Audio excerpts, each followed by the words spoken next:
ಕನ್ನಡ ಸಾಹಿತ್ಯ ಪರಿಷತ್ ಮಹಾರಾಷ್ಟ್ರ ಘಟಕದ ಮಾಜಿ ಅಧ್ಯಕ್ಷ ಎಚ್.ಪಿ.ಎಲ್. ರಾವ್ ಅವರು ಅಲ್ಪಕಾಲದ ಅನಾರೋಗ್ಯದಿಂದ ಇಂದು ಬೆಳಿಗ್ಗೆ ನಿಧನರಾದರು.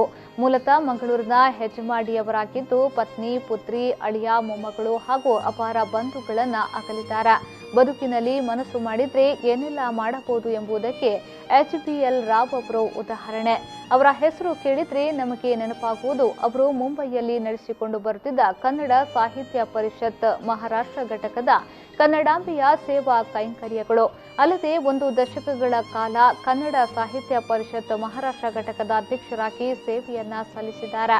ಅವರ ಸಂಪಾದಕತ್ವದ ಅಣಿ ಅರದಲ ಸಿರಿ ಸಿಂಗಾರ ಅಪೂರ್ವ ಬೃಹತ್ ಗ್ರಂಥಕ್ಕೆ 2017ರಲ್ಲಿ ಕರ್ನಾಟಕ ಸರ್ಕಾರದ ಪುಸ್ತಕ ಪ್ರಾಧಿಕಾರದ ಪುಸ್ತಕ ಸೊಗಸು ಪ್ರಶಸ್ತಿ ದೊರೆತಿದೆ. ಇವರ ನಿಧನ ಸಾಹಿತ್ಯ ಲೋಕಕ್ಕೆ, ಮರಾಠಿ ಮಣ್ಣಿಗೆ ತುಂಬಲಾರದ ನಷ್ಟವಾಗಿದೆ.